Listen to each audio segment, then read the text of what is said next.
Okay. So the question was basically there were two questions. It was one question with two parts of the question. Okay. The question asked basically, um, how come there are a few of the Hebrew Jewish people who are supporting um, what's happening in Netherlands with this judgment that the Hebrew nation is passing from the from the South Africa, what South Africa is trying to do with the Hebrew people. Either way, they're very. We all know that it's all a bluff, but in any case, the question is good. How come we have Jewish people who are supporting it? And it's also continued with another part of this question is why some of the Hebrew people, especially the families of the hostages, the Hamas took a lot of hostages in the attack. Why are they so willing, okay, to be defeated by the Hamas and just to bring back the hostages? Never mind if the Hamas will defeat the Hebrew nation. Uh, People say to me they lost it. Now the answer for those two things, basically, we can see them in, we'll say, the foundation of the Hebrew nation. And for that, with your permission, we're going to see something very important.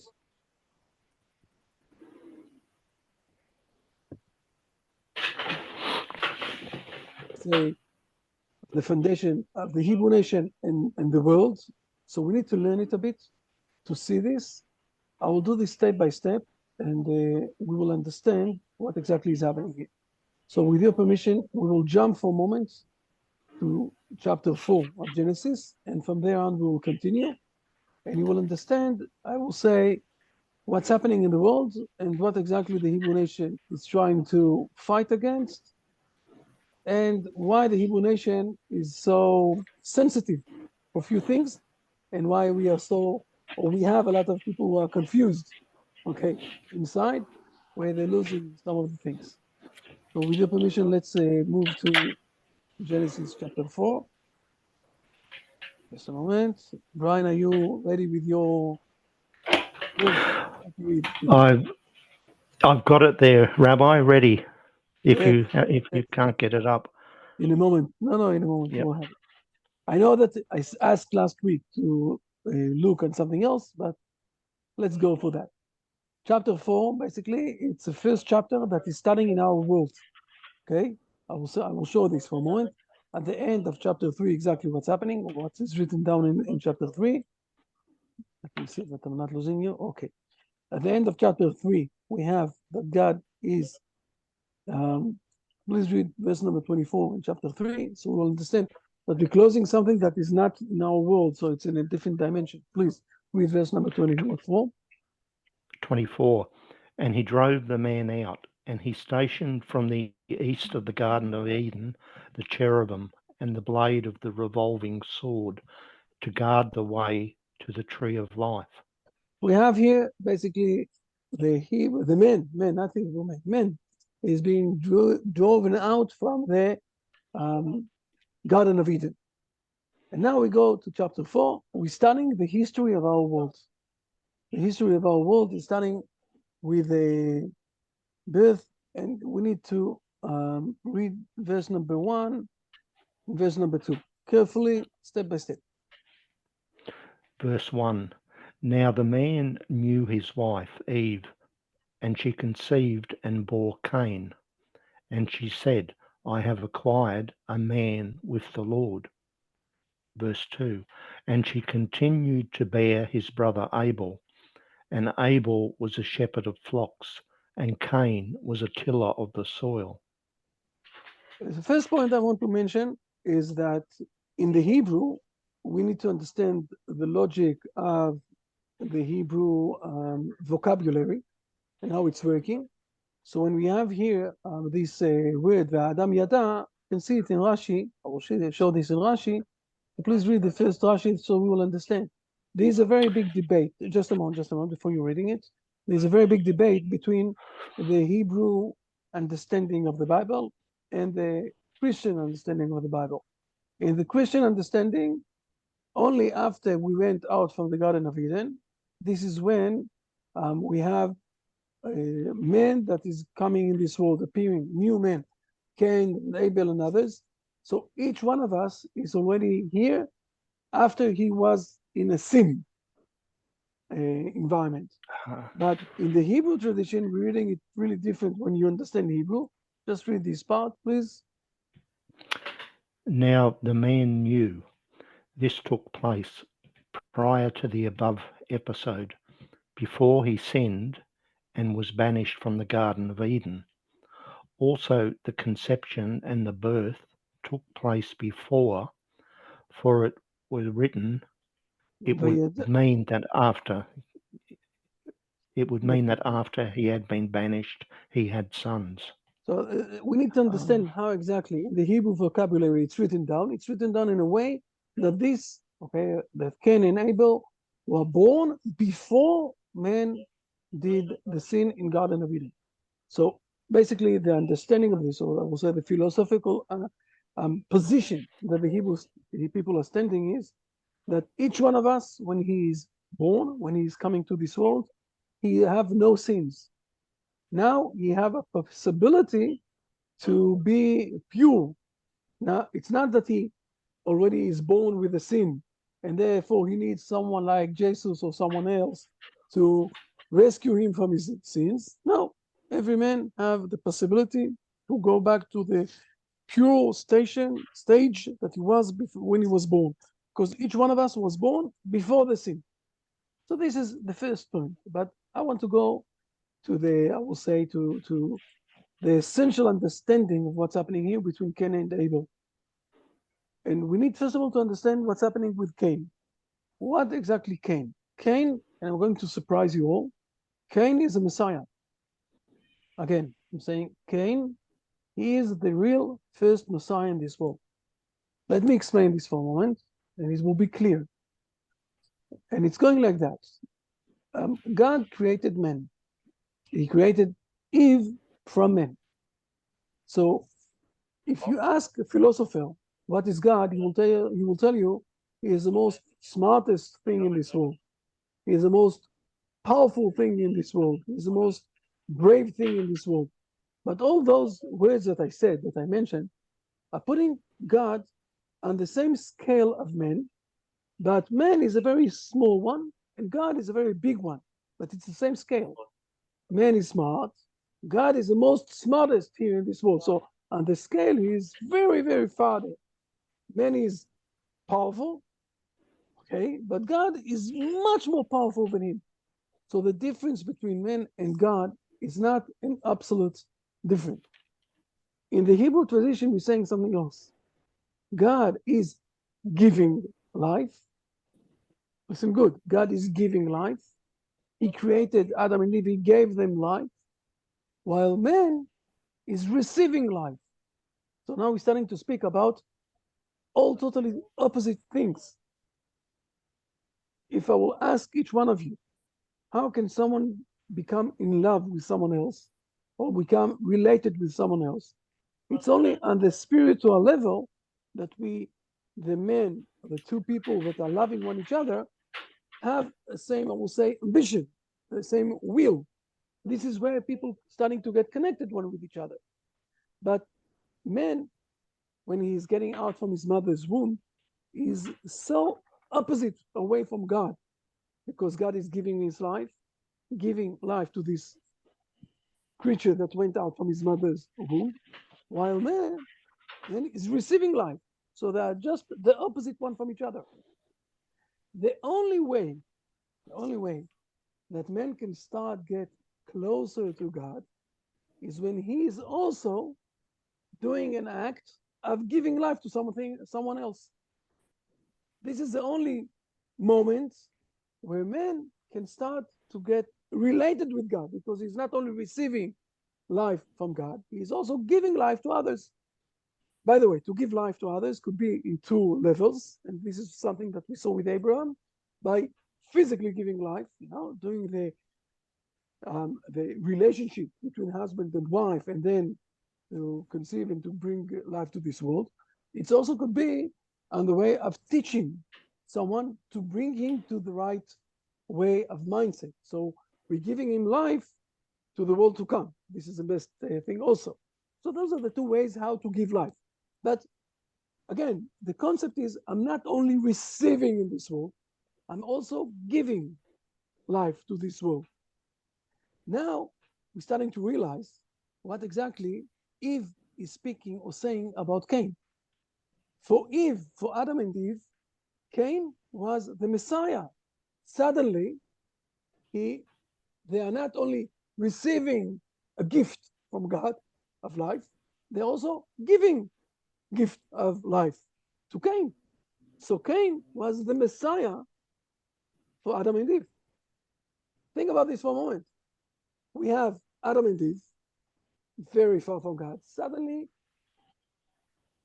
they have Cain in this world. Okay, so they're feeling that they are getting closer to God.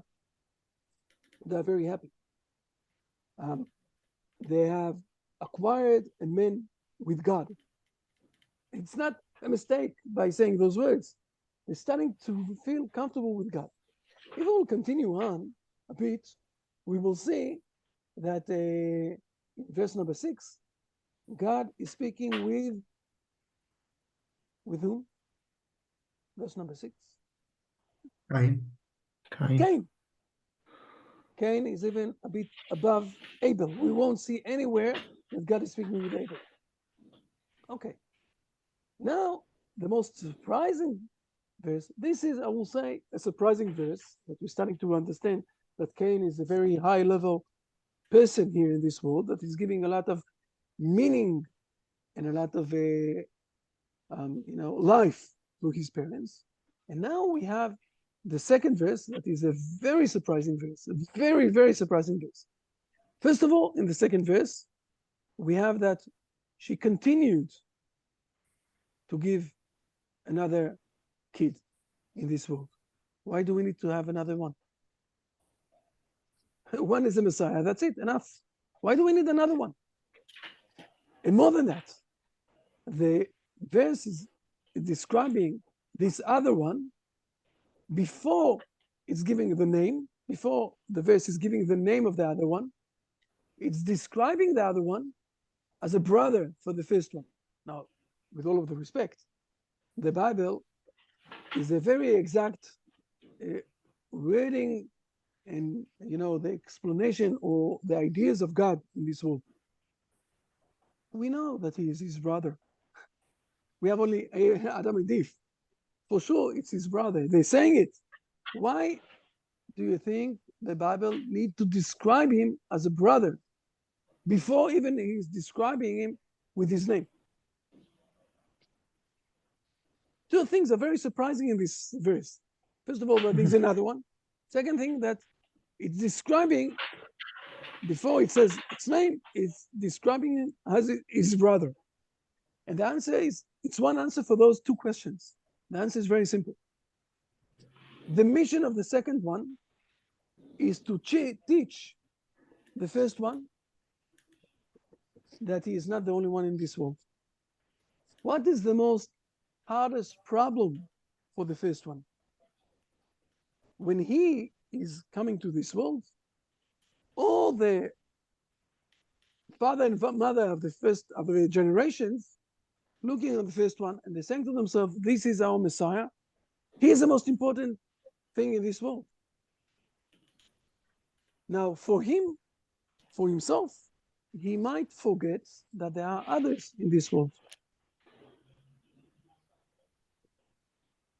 Look in verse number 3, okay? Please read verse number 3 for a moment. Let's see his behavior. Verse 3. Now it came to pass at the end of days that Cain brought of the fruit of the soil an offering to the Lord. And read verse number 4. What's happening with Abel? In verse 4, and Abel, he too brought of the firstborn of his flocks and of their fattest, And the Lord turned to Abel and to his offering. For a moment, we will understand what happened with God, why he turned to Abel and not to Cain. But first of all, it's very important that in Abel brought the firstborn. Abel, as a secondary, as his mission to teach others that there is someone else, to teach his older brother, he understands that he is the second one.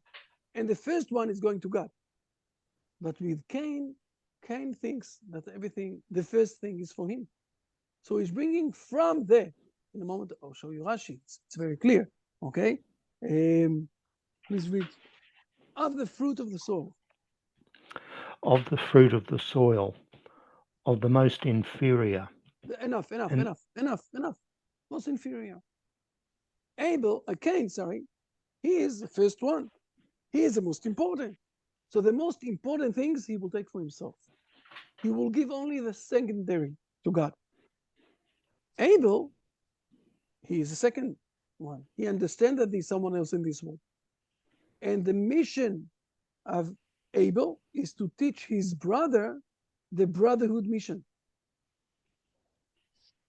By the way, the word brother in Hebrew, okay, is the beginning of someone else.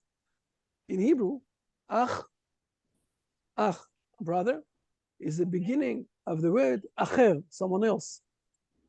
The mission of Abel is to teach the firstborn that there is someone else in this world.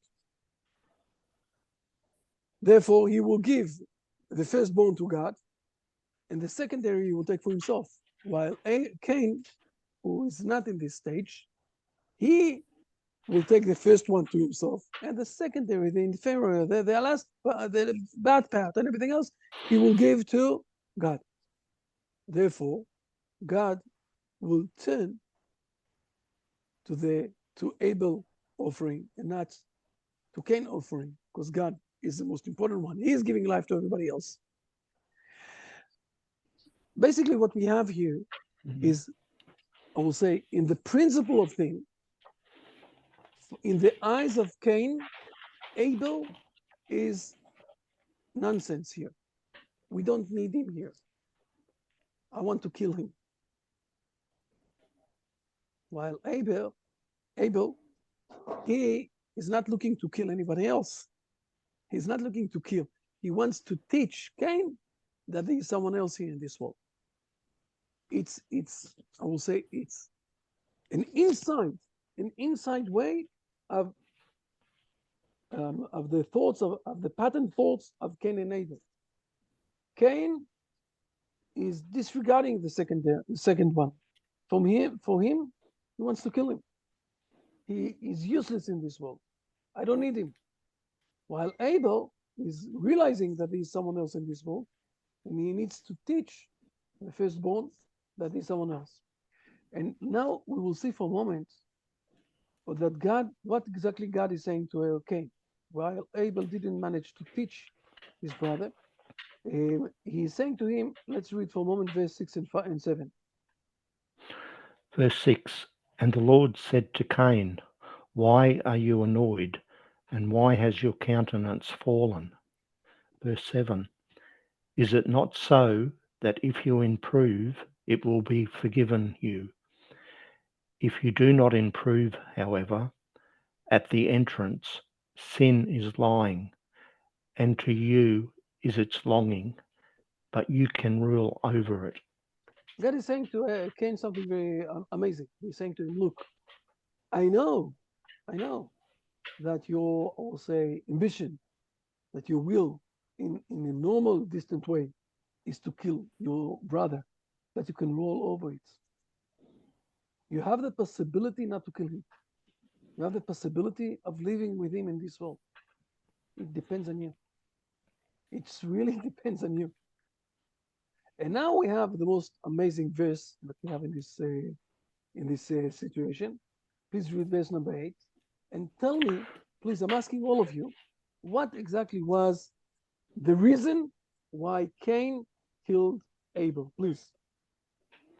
Verse 8, and Cain spoke to Abel his brother, And it came to pass when they were in the field that Cain rose up against Abel his brother and slew him. Please, I'm listening. What do you think was the reason why Cain killed Abel?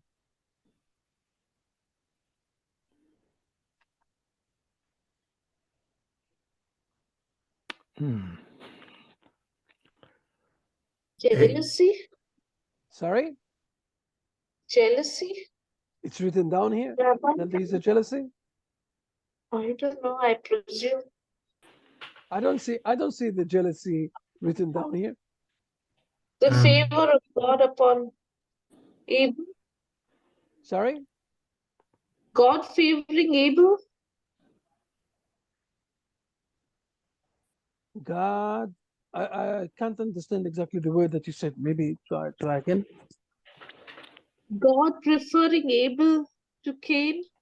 No, he didn't say he didn't ask him to kill. No, not at all. The truth is that it's not written down. Nothing is written down here. It says that they spoke, by the way, as a brothers, and that's it. And he's killing him.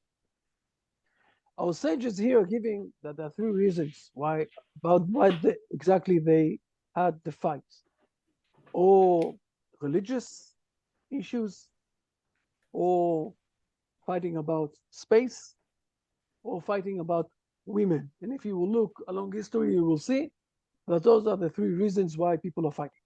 Okay, but it's not written down. Nothing is written down here. More than that, if you will look, it says that Cain rose up against Abel. And the words rose up, the meaning of this is that Cain was underneath Abel. He was underneath him. So what exactly happened there? So our sages are saying there was an interesting discussion there. Abel was stronger than Cain. When Cain started to fight against Abel, Abel managed to defeat him, to put him on the ground, and he almost killed him. And then Cain asked Abel a very simple question. What are you going to say to Adam and Eve, our parents, after you will kill me? What exactly are you going to say to them? Now, what is hiding behind this question? Cain is trying to perform himself in a very, I will say, moral level, where if you, Abel, don't have what to answer my parents, I also don't have what to answer my parents. Therefore, go away from me and I won't kill you. You won't kill me. But when Abel heard this question and he had no answer because he never answered, those who wants to kill me, I will kill them back. So Abel moved aside and then Cain killed Abel. And the mistake of Abel was that he thought that Cain is on the same moral level of himself. So he rose up and he killed Abel. And the mistake was that Abel thought that Cain on the same level of moral with him. I won't go inside to all of the thing of what happened there with Cain and God. God gave him the possibility of doing repentance. After 7 generations, he himself got killed from his kids, and God brought the flood. And except for one of the destinies of Cain, nobody was left. Only Naamah, that was the wife of Noah. Okay, never mind. The most important thing is to understand that from the beginning of the world, beginning of the history of this world, we have those who are feeling that they are the firstborn, they are the most important people here, and the rest of the world is nonsense. The word Abel, by the way, in Hebrew is nonsense. Okay, it's nonsense, useless, nothing. Therefore, we need to kill them. While there are those who realize that their mission is to teach that each one and one of us have the image of God and supposed to live here in this world.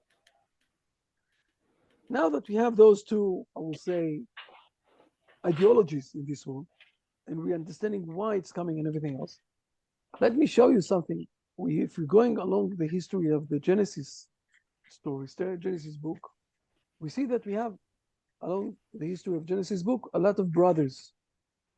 For example, let me go and show you something, okay, that I think that everybody knows it, but just a moment, here it is. Almost everybody knows it. We have in chapter 12 two brothers. They're not really brothers, they are cousins, okay. Chapter 13, I think, not chapter 12. Abraham and Lot. Abraham and Lot. Abraham and Lot. And we have, when they're coming back from Egypt, please read verse number 1 and 2. Number 1. And Abram came up from Egypt, he and his wife, and all that was his, and Lot with him to the south. 2. And Abram was very heavy with cattle, with silver, and with gold. Now, not only Abraham was very heavy, but also Lot was very heavy. Very heavy. Okay, please read verse number 5. 5. 5 and 6. And also 5. And also Lot, who went with Abram, had flocks and cattle and tents. 6. And the land did not bear them to dwell together, for their possessions were many, and they could not dwell together. And the next thing that will happen is in verse number 7. Verse 7. And there was a quarrel between the herdsmen of Abram's cattle and between the herdsmen of Lot's cattle. And the Canaanites and the Perizzites were then dwelling in the land. What might happen if there is some sort of a fight, a quarrel between those two people? Please read verse number 8. Number 8. And Abram said to Lot, please let there be no quarrel between me and between you, and between my herdsmen and between your herdsmen, for we are kinsmen. It says here we are kinsmen, but the truth is that it says in Hebrew, Anashim Achim Anachnu, we are brothers. Now, we're not really brothers. But Abraham understands that if they will continue together, what will happen? One is going to die. There's going to be a fight and one is going to die. And Abraham is trying to avoid it.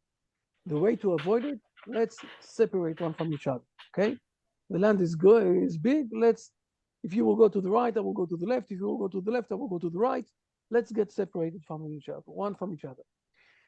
Now, those two people that are kinsmen, that are brothers, even though they were cousins, Abraham understands that there is something very unique with Lot. If we will go on the history, we will see that Lot have two girls. One is two boys. Sorry, yes, two boys. One is Moab and one is Moab and Ammon.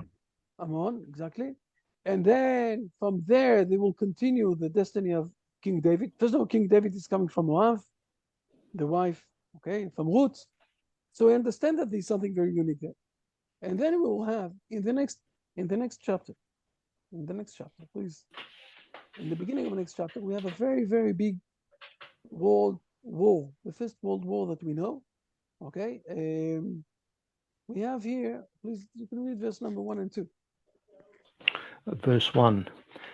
Now it came to pass in the days of Amraphel the king of Shinar, Arioch the king of Elazar, Chedorlaomer the king of Elam, and Tidal the king of Goyim.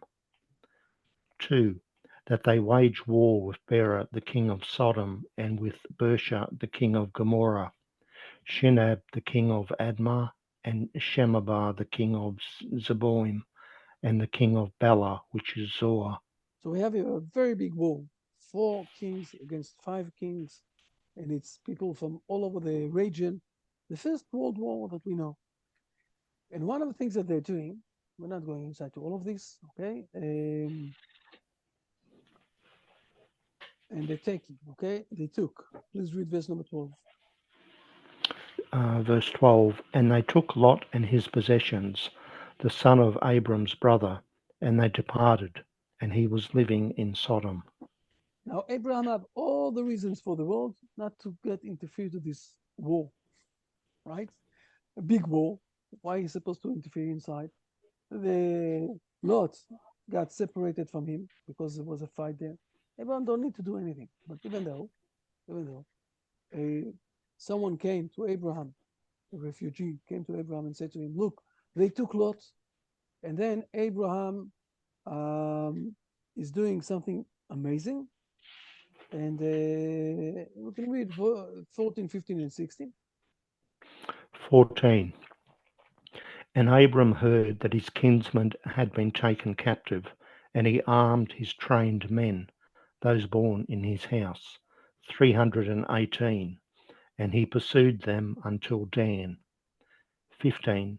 And he divided himself against them at night, he and his servants, and smote them, and pursued them until Hobah, which is to the left of Damascus.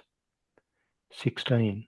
And he restored all the possessions, and also Lot his brother, and his possessions he restored, and also the women of the people, and the people. So we have here, Abraham is doing something amazing. First of all, he's going inside to this fight, and he's rescuing the man that had a fight with him, right? Abraham has probably also killed people there. But again, what is the mindset of Abraham? The mindset of Abraham is, I'm the one who got life from God, and I'm supposed to teach others to live in this world togetherness with a brotherhood mission, with the right concept of giving place and space to others. I'm going to show you something amazing that happened to Abraham after this fight. First of all, Abraham is doing something that we didn't saw with Cain and Abel. It's not that Cain or Abel helped one each other to live, you know. And Abraham is in the right mindset, like Abel, but he's doing, you know, the right thing with his brother. And then we have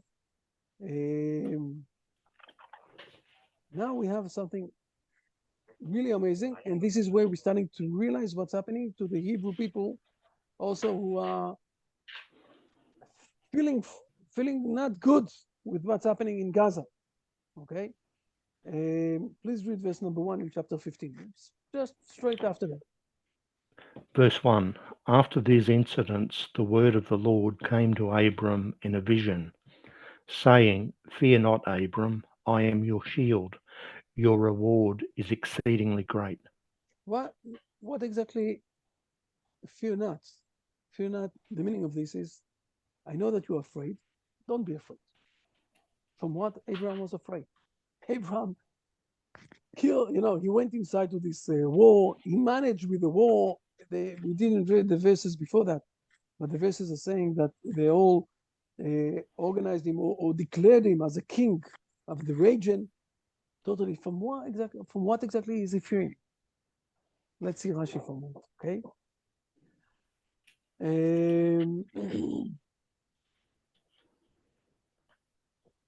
Please read Rashi. Rashi is amazing enough, so we don't need to say any other words except for Rashi. And you will start to realize what's happening with Jewish people, that we got on the 7th of October a very hard attack of killing people, killing all the elders, killing, you know, raping women, slaughtering people from, you know, young babies, whatever it is. And even though, look on the fear that we have. Please read it, Rashi. After these incidents, wherever the term is used, after wherever the term after is used, it signifies immediately afterwards. Do you want to say those words, no, Rabbi? No, you can jump to this part. Okay, after. Okay, what exactly? Immediately after. What exactly is? After this miracle had been wrought for him, that he slew the kings, he was worried and said, Perhaps I have received reward for all my righteous deeds. Therefore, the Omnipresent said to him, Fear not, Abram, I am your shield from punishment, that you will not be punished for all those souls that you have slain, And as far as you being worried about receiving reward, your reward is exceedingly great. Abraham is afraid that he killed people, innocent people. It's amazing to think about this for a moment. You know, Abraham, who is trying to teach the world not to fight, he's trying to teach, to educate the world of believing in one God. Therefore, he is giving life to everybody here in this world. And from there on, we need not to fight, not anything to do. And he had no choice. And he was supposed to go inside to this fight without wanting to be in this fight. And he managed. And he killed others. And he is with a big fear. Maybe he did wrong. Maybe he killed too much. Maybe he killed people that are supposed not to be killed. And God is saying to him, don't be with a fear. Starting to realize how much this world is complex. In a moment, I'm going to show you that it's happening also with Jacob. Jacob also will say the same thing. He is really fear that he might kill someone that he's not supposed to kill. The Hebrew nation, just like Abel, okay, never mind, he died, but after that, Sheth, and then Shem after that. We are here in this world to teach the oneness of God that is giving life to everybody. Therefore, we're trying to do our best to show that if we are receiving life from God, we're supposed to give them back. And we are very, very careful with taking life from someone else, even our enemies. We see this with Abraham. And let me show this to you also with Jacob. Let me show this with Jacob. Jacob also, we have two brothers, Esau and Jacob. Let's read it for a moment so it won't be, let's see that I'm in the right place in a moment.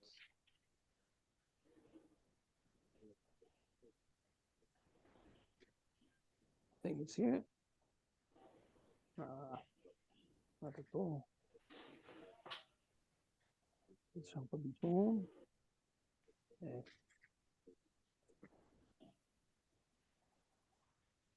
Chapter 27. We have a big fight between Esau and Jacob. And now,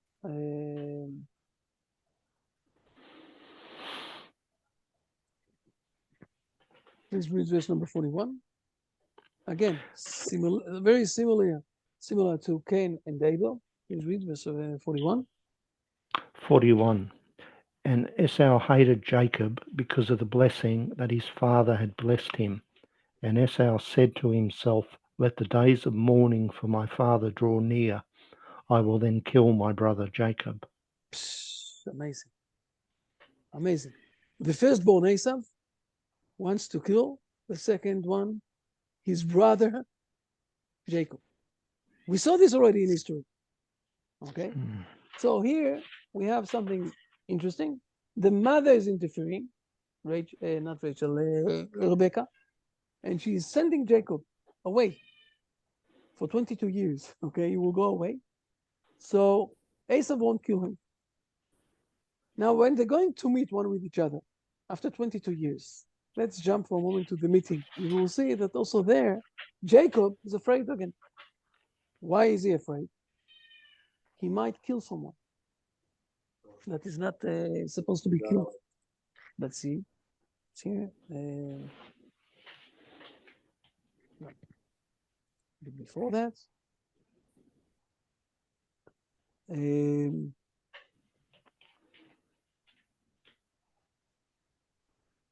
Jacob is sending angels to his brother Esau and telling him, I'm coming back to Israel. And then when he understands, please read verse number 7 and 8, please. The angels return. Verse 7. The angels returned to Jacob, saying, we came to your brother, to Esau, and he is also coming toward you, and 400 men are with him. Verse 8. Jacob became very frightened and was distressed, so he divided the people who were with him, and the flocks and the cattle and the camels into two camps. First of all, we see again, that the Bible is describing or saying to us, okay, we came to your brother. You see, all the time, the brotherhood here is inside. We know that he is his brother, no, but we want him to behave as a brothers, and they're not behaving one to each other as brothers. But never mind. Now, usually people are thinking that Jacob became frightened from Esau because he's coming with an army, so he split, he's camped to two sides, so he won't be able to hit one each other. But let's see Rashi for a moment, and we'll see that the frightening here is hiding also something else. Let's show Rashi.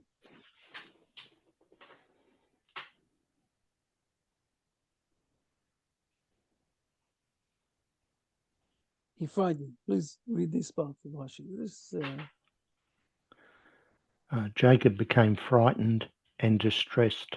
He was frightened lest he be killed, and he was distressed that he might kill others. Wow. He's fighting for his life. He's fighting for his life, and he's still with some sort of a distress and some sort of a frightening that he might kill others that are not supposed to be killed. We're starting to realize how much it's so, I will say, inside inherited in the Hebrew tradition, that our big mission is to teach others, to give life or to give space to others to live on one side. And on the other side, even though we understand that we can't behave like Abel and to let others to kill us, when we're starting to take life, we are very frightened, we are very tense, it's very important for us to be exact and not to kill people who we're not supposed to kill. And this is explaining also what's happening today.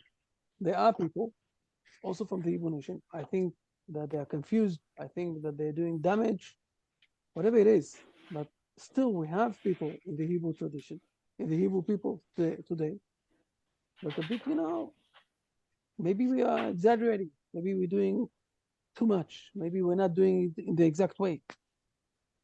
And they're supporting even South Africa for this nonsense that we are doing, the Hamas and also the Arabs. They have, go to the internet and look on their, I will say,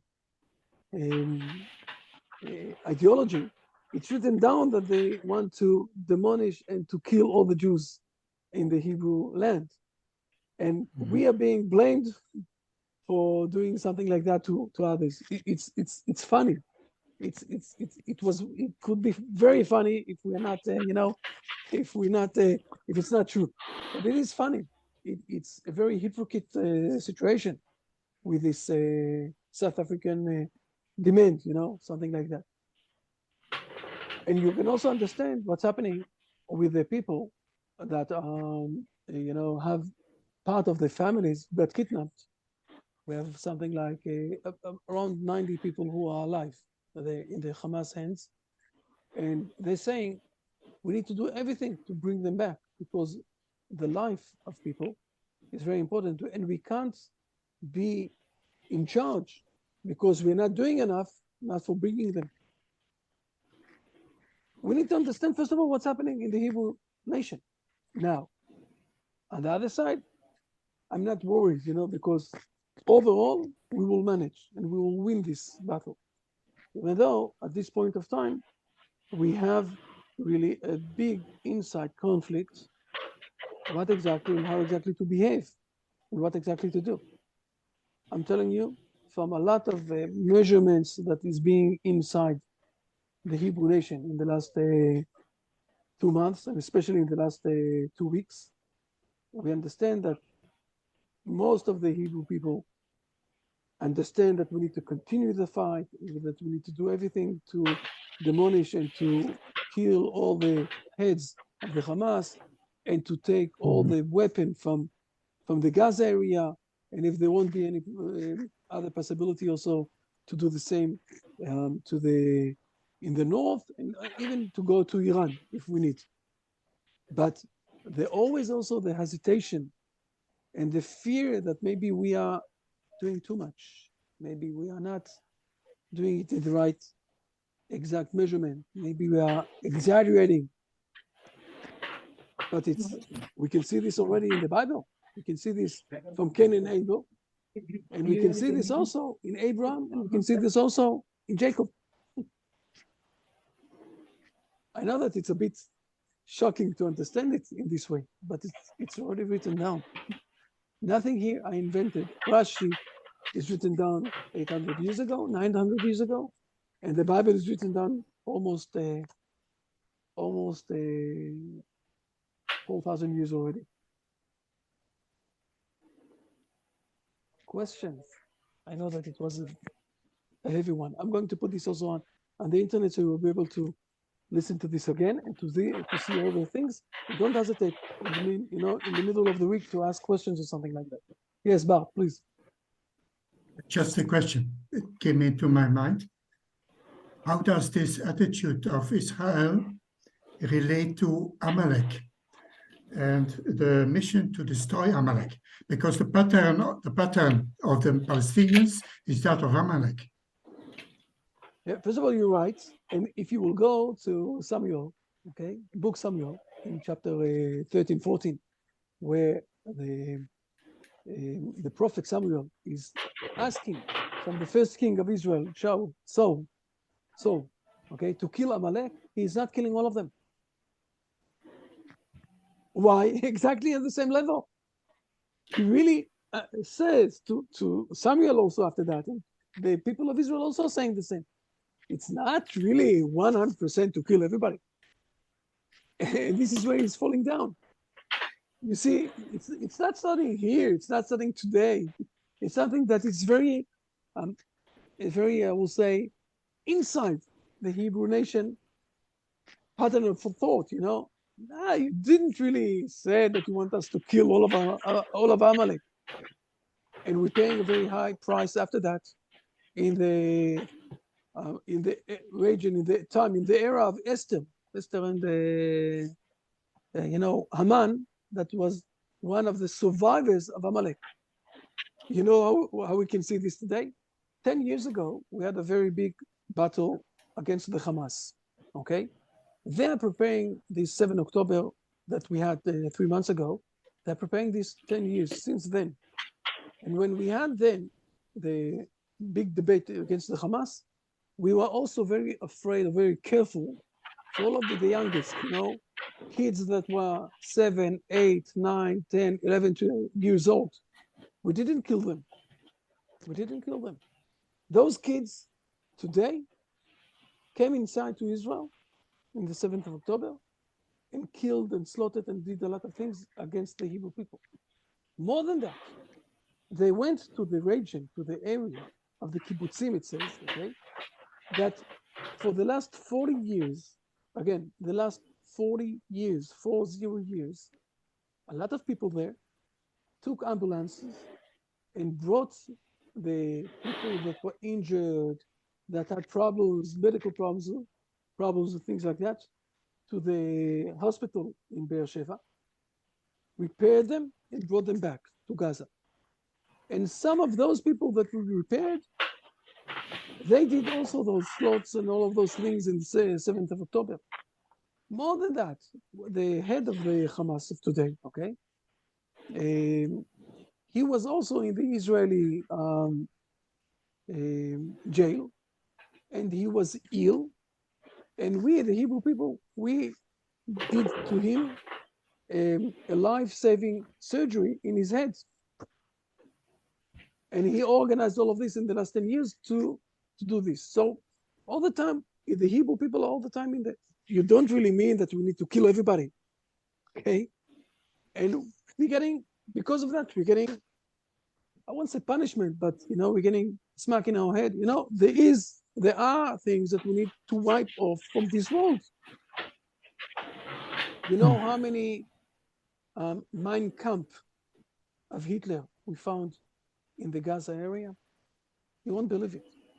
we found tablets of young girls on the age of 7, 8, 11, 12, 14, that their, how do you call it?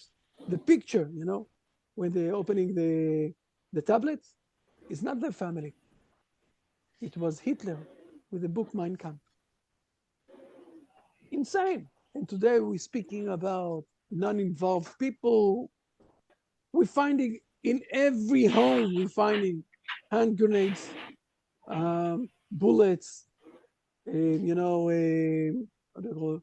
Pistols, rifles, from China, by the way, a lot of them from China, all sorts of weapons and against us everywhere, in the kindergartens, in the schools, in the mosques, in the homes, in the rooms of the kids, everywhere there we find.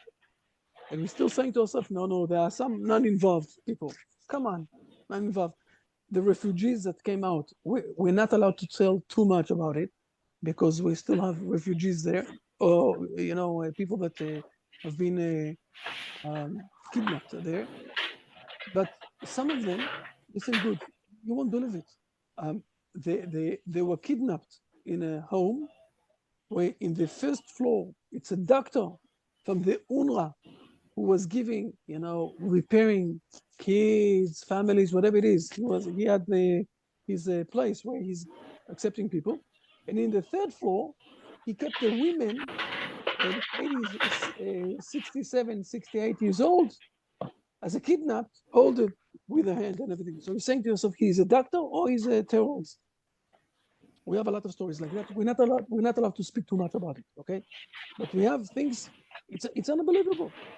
And you're saying to me, what's happening with the Amalek? You're right. This is one of the problems that the Hebrew people have, that we're not doing it 100%. And we're paying a big price for that. A big price for that. Yes, Brian. I know it's a very hard one today. Yes, please. I just wonder, Rabbi, when someone steals a child's innocence, they take that away, they indoctrinate so much indescribable hatred into them. Isn't that in itself a form of killing? You've taken that child's life. The truth is that you're more than right. And I think that we're just in the beginning of this, I will say, of understanding of what's happening here. And I think that the Hebrew nation are not still 100% awake. I'm saying this in a careful way because I think that it's much more complicated, okay? And things are really happening here in behind the scenes that the government doesn't have yet the courage to say the truth.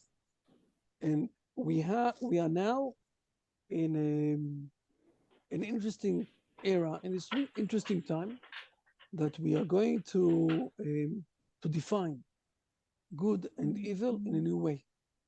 The United Nations lost everything from their, I will say, possibility of leading the world.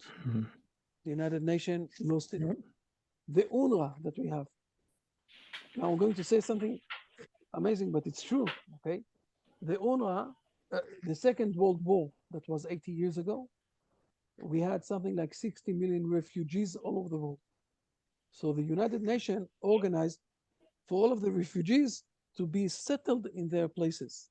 They're not supposed to go back to their homes, settled in their places, except for UNRWA, that is already, in the last 80 years, organizing hatred against Israel in Gaza, in the Judah and Samaria, and in Lebanon, where those people already, we're speaking about 5 generations after they moved from their places, that they want to wipe off the Hebrew nation, okay, and that we won't have a state. They don't want to build a state for themselves. We won't have a state, and it's being the money is coming from the United Nations, UNRWA, and it's insane to think about this. It's insane. They are teaching hatred against the Hebrew nation. Why? Because we are Hebrew. We are the Hebrew people. And I think that we are now, first of all, it's only the beginning.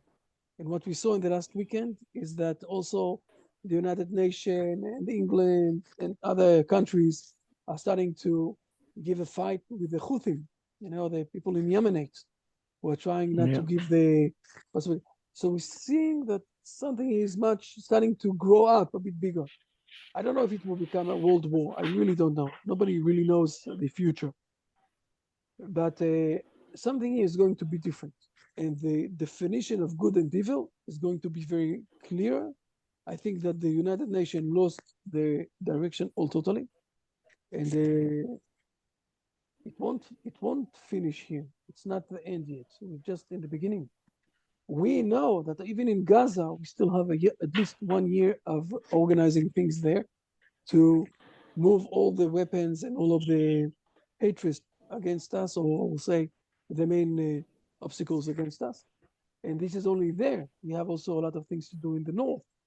And basically, we have a lot of things to do against Iran. That is stating and calling and declaring that they need to wipe off the Hebrew nation from this world. Just like Hitler, and the Nazis then. Please, yes, Bart. If they are speaking or using the term occupation, I guess they mean the nation of Israel, because Gaza wasn't occupied. Gaza was given to the Palestinians. So I guess in their mindset, they mean the territory, the country of Israel. But there is a confusion here that is sown. People here in the press, they always hear occupation by, I guess they are confused in their mindset by this term. I will, first of all, you're more than right, and I will say two things. First of all, when they say, people will say, from the river to the sea, the meaning of this is that they want to wipe off the Israel nation from the river, the Jordan River, to the sea, that there won't be a Hebrew nation. You're more than right that the occupation is even not an excuse. Okay, they're saying it's written down in the Hamas, identity and mission, and also in the Fatah identity and mission, that they want to wipe off the Hebrew nation from the whole region, that there won't be here even one Jew. And the second, and this is where everybody is getting confused. Okay, yeah, occupation. We went out from Gaza. We took all the Hebrew people out from Gaza already 18 years ago. So it's not a question of occupation. It's a question of trying to demolish the Hebrew people. And the next thing I want to say is that people don't realize that the West is the next. And it's not the Hebrew people that are saying it. Okay? Go to the Arab leaders. You know that the Hamas has been, in Egypt, they took them out from the law. They are not allowed to have Hamas in Egypt because they know exactly that this Hamas, with it's called in Hebrew Achim Muslimim, okay? It's a very ISIS mindset that if they will have something like that in Egypt, they will kill Egypt. And the same thing in Saudi, the same thing in Jordan, the same thing in a lot of places in the Arabs. And now the Arab leaders are saying this to the leaders of Europe. Why do you think the leaders of Europe are not listening to the other demonstration? They're telling them, listen, you with your democracy, you don't know how to deal with this ideology. And they are quiet now, but they're speaking of doing the same to the Christian people in Europe. And if you won't do anything, by the way, also the same thing in Australia. If you won't do anything, it will happen to your places the same. And the West is the next. And when people don't understand that, there's another thing, but it's more curious, something that came about, that in Canada, they found that all the demonstration, people are getting paid to go to those demonstrations. Okay, and I think that in Europe the same. But I'm not going to those, by side things. Speaking about the main thing. The main thing is you're right, Bart. People are confused. And not speaking about occupation. The occupation is not the issue here. They're speaking about good or evil. Okay, they want to wipe off the Hebrew nation, and the rest is the next. And if people won't wake up, the price will be very hard. I think that today already in France there are places in south of France that you can't go there if you're not Muslim, or it's a bit of a there's a fear of going there in south France if you're not Muslim.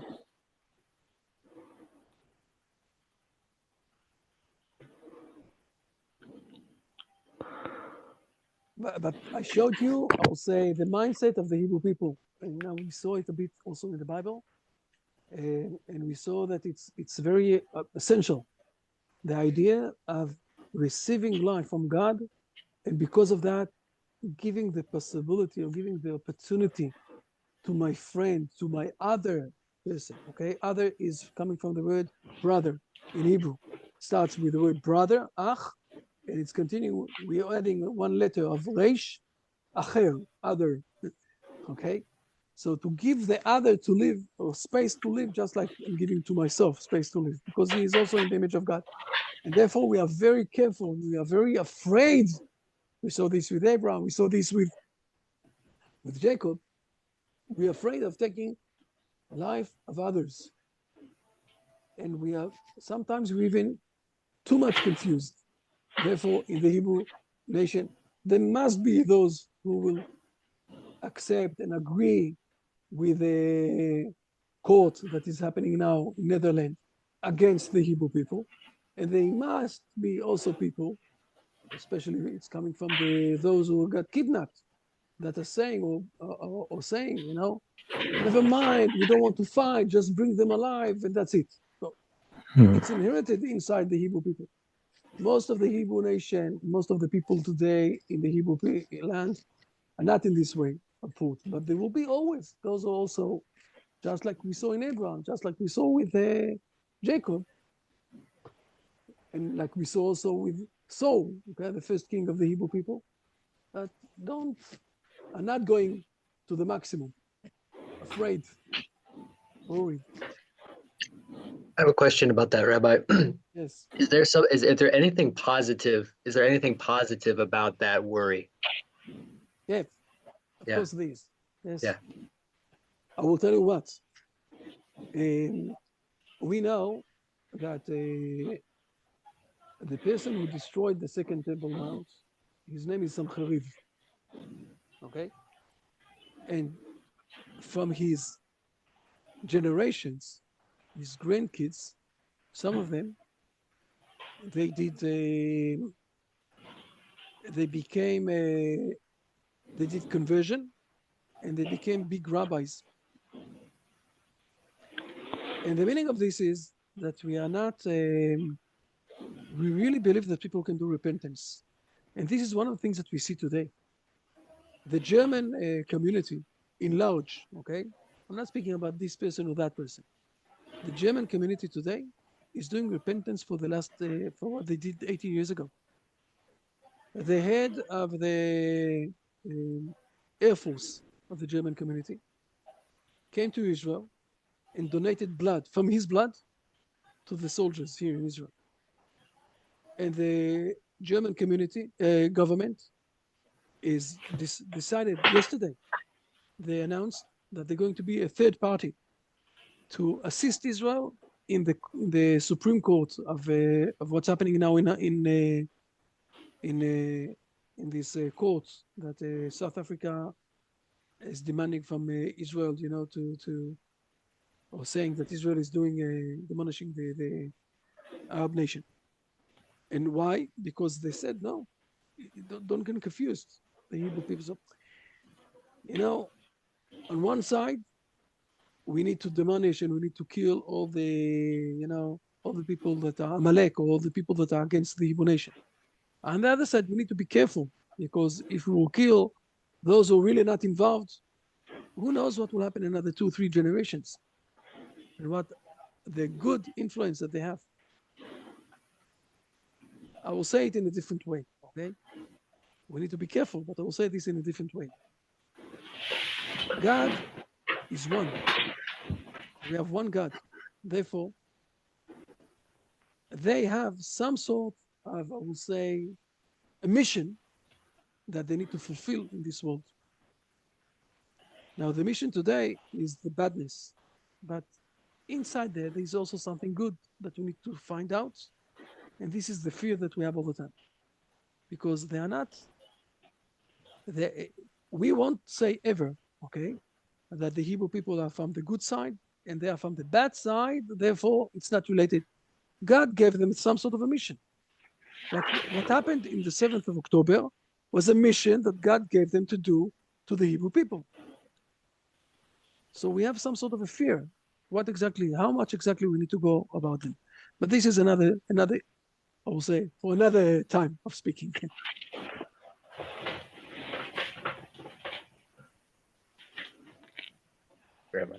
We went to different, I want to go back after that to chapter 2. There are things that we need to learn. But the question was so, I will say, hard and so exact and so relevant. So I've decided to say a few words about it. Okay. Last question. If not, we will, I think that tonight I'm going to speak about this issue already. Maybe a bit more, but just that you will know about. You're getting a visit. Sorry? You're getting a visit tomorrow, Rabbi Israel, our foreign minister. Yes, I've heard. Is finally coming. I don't know much to say. I guess it's good that they eventually made it, but we did have a visit very soon from our former Prime Minister, Scott Morrison, and he came with Boris Johnson, and I think that was a very genuine visit. I don't know about our current I will say it like foreign that. secretary. We're building now the coalitions. Basically, what's happening now is we're building up the coalition. I think of the big war that is going to come up, okay, against Iran, China, South Korea, and Russia. Mm. So there is a coalition against those countries. And again, I'm not saying, I hope that there won't be a big war. It's not really 100% in our hands. Okay? That's true. Yeah. A war is something that God is handling. It's above us. It's just like a fire. Think about this for a moment. When you're lighting a fire, you don't really control it. If it's going out of control, it's not in your control. So who is controlling it? God is controlling it. A war, it's also written down in one of the verses. God is saying, wars I did. Okay? And a war, when it's becoming a world war, for sure it's something that God is doing. The question is, what exactly the coalitions of this war? I think that now it's being built up. When and how and if it will become a world war, I don't know. Might be. I don't know. I really don't know. Nobody knows. But the Australian people, I think, the government is in the right side of the things, and we'll see. We'll see what happens. They have made some positive statements. I mean, some things where ministers still haven't commented on the 7th of October is a bit distressing. But as I say, I'm glad they're finally coming. Fair enough. Fair enough. I'm not going to sing. Not all. But if you want, I will try to find a personal picture. I will try to find something. Okay. Maybe. Not Thanks, not Rabbi. promising. I will try. Israel, we need to speak somewhere this week. We need to, let's try. Wednesday, maybe. Wednesday or Thursday. Okay, Israel? Jonathan, sorry, Jonathan. So I said Israel. Jonathan, you with me? We need to speak. Wednesday or Thursday, we need to speak. Both of you and me, okay? Let's do a Zoom. Okay. People, have a great week ahead. And don't be so stressed, God is controlling this world. Everything will be in the right side, even if it will take another 2 or 3 years. Even if, hopefully, we will see it. I'm not so, I will say, I think that if it will become a world war, the end of this world war will be that we're building up the Temple Mount. So, and the Messiah, and not the Messiah, the prophet will come back. It's okay. It's okay. Have a great week ahead. Good to see you. See you next Sunday. Thank you, Rabbi. Bye, everybody. Thank Bye. you. Bye. Thank you, Rabbi. Thank you, Rabbi. Thank you very much for giving good answer. Fair enough. Bye.